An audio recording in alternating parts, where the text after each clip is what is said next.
And so they named their company Fairchild in honor of the company that had given the company back in Boston who had given them money. The person who actually organized this whole thing was a financier named Arthur Rock. But there you see with the Fairchild logo. And Fairchild, Fairchild is basically the grandfather of Silicon Valley.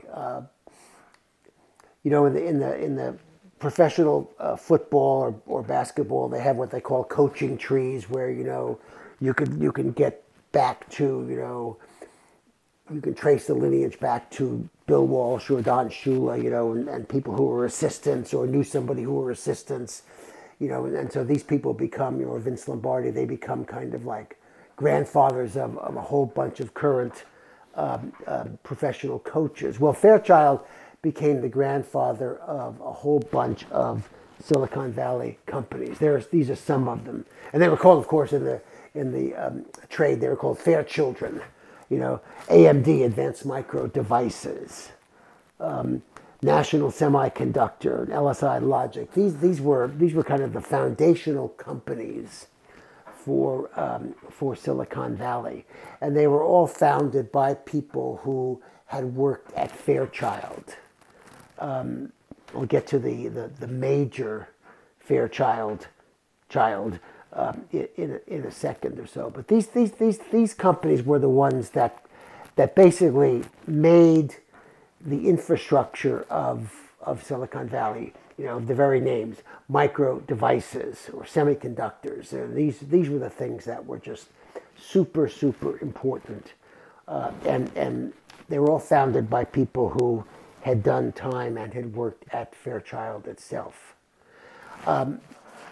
1959 was a crucial year. The integrated circuit. Now, I wish I could speak in more detail on what the integrated circuit actually integrates. Maybe Louise can do that, but I can't. But I'm sure it integrates something. I mean, how ignorant I am, is when I first heard about semiconductors. My first thought, which I didn't share with anybody, but I mean, my first thought, a semiconductor, why is half a conductor better than a whole conductor? I mean, I'm the most technologically, inept person there is. But the integrated circuit was invented pretty much simultaneously by two different people using two different processes. The person on the left is one of the traitorous eight. That's Robert Noyce, who was working for Fairchild at the time, and the inventor of the integrated circuit basically made Fairchild, put Fairchild on the map, that these traitorous eight really knew what they were doing. The person on the right worked for Texas Instruments, an up-and-coming company in Texas. His name was Jack Kilby. And he also, they kind of, without working with each other, they both came up with the same idea for the integrated circuits. And for a while in the 70s, there was a huge fight between, Silicon Valley and Texas about who really invented the integrated circuit. But most historians of technology think that they basically did it by in parallel processes. But that was basically, the semiconductor and the integrated circuit are what it is.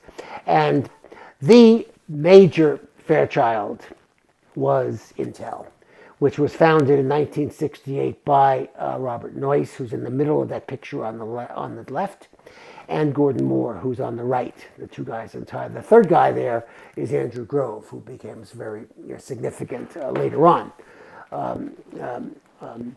But Intel basically invents the microprocessor in 1971. And, it's at this time that Gordon Moore begins to articulate what will eventually become known as Moore's Law, that basically storage capacity will double every 2 years.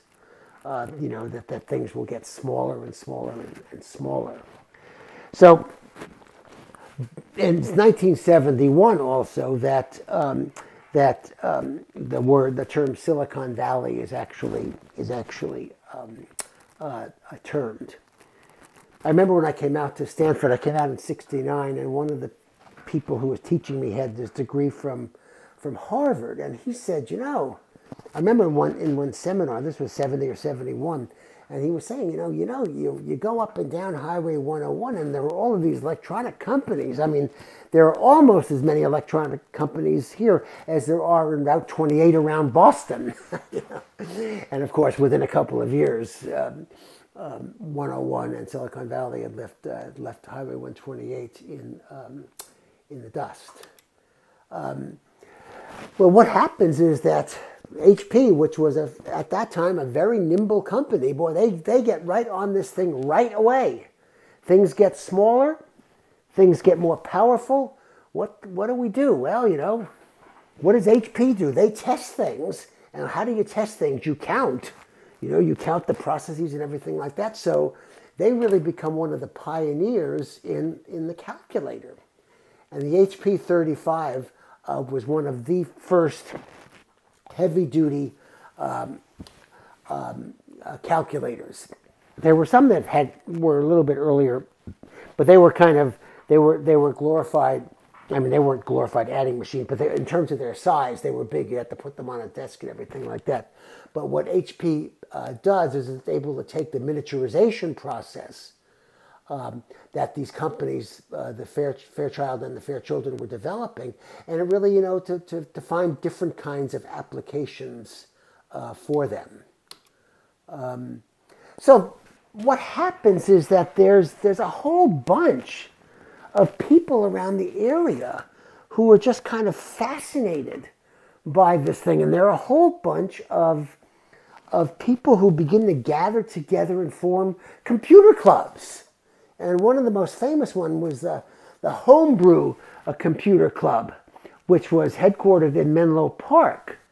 And it was good enough that it even had a newsletter and stuff like that. And people would kind of get together, and what they would do is they would figure out, okay, so how can we put these integrated circuit things and these microprocessor things, and how can we get them together, and how can we get them to do more things and more things and more things?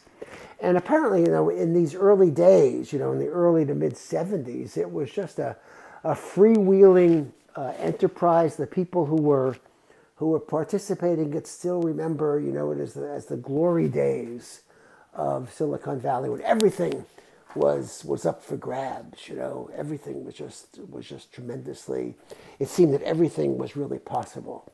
Well, one of the guys who was a member of this Homebrew Computer Club had a friend who lived in Cupertino, and they kind of began to fiddle around with this kind of stuff in their garage.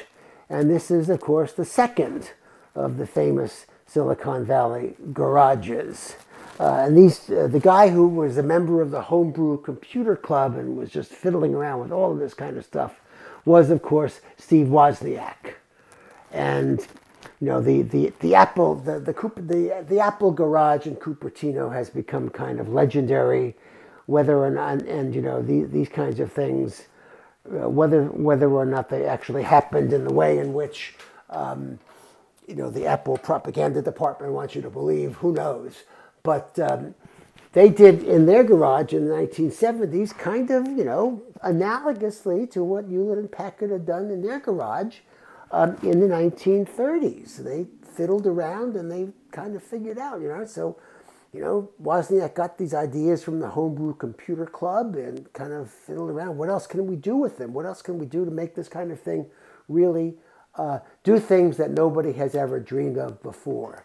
And in 1976, they put together this board, which they named Apple. Why they named it Apple is still debated.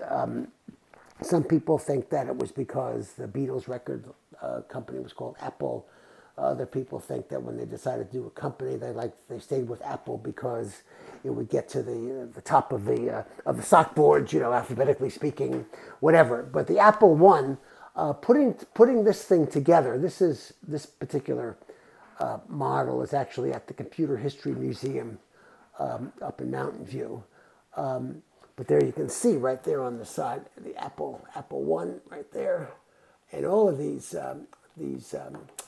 things, these put together in a way that the integration among these various parts had never been really done that in that precise way before.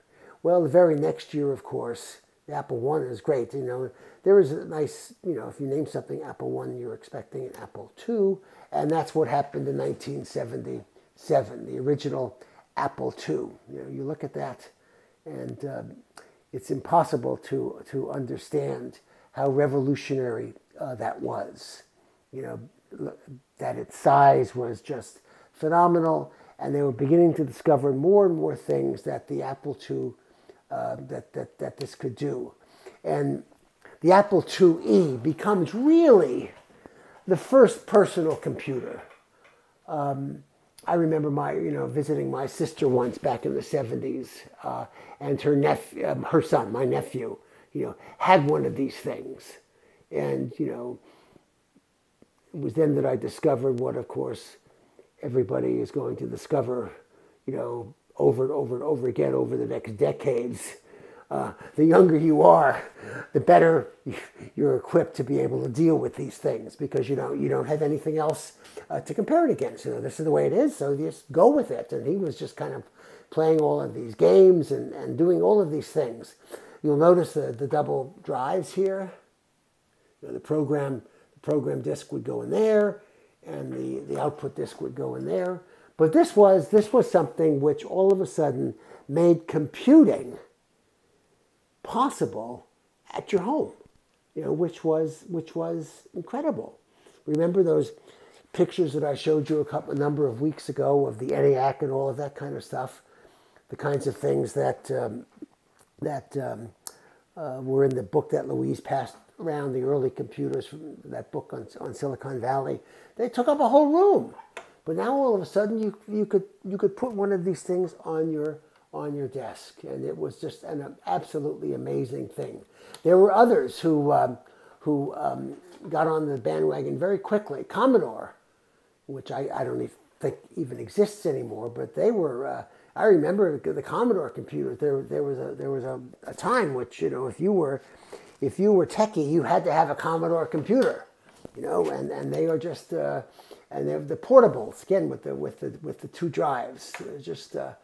You just simply had to have one, and you could take it apart and you could build it yourself, and you could put it back together again, and you could fiddle around with it, try to figure out ways in which you get it to be more active. Try to set up all of these drives and directories and everything like that. It was just an absolutely amazing kind of experience. Well, during this whole time, as they are developing Apple, Jobs and Wozniak, were going around. By this time, they're well known, and they go up to they go up to the Stanford, to the research center, the thing that Terman had started, and in the Xerox building there. Xerox at the time, Xerox was a verb as well as a noun at that point. Jobs saw something that the Xerox people were working on called the graphic user interface. The graphic user interface, that you could somehow on your screen do things. You could use the screen rather than the keyboard to interface with the programs. And he played around with that, and that, of course, becomes the mouse, which is right down there right there. But the mouse was developed because of the graphic user interface, which he saw in the Xerox lab in Palo Alto.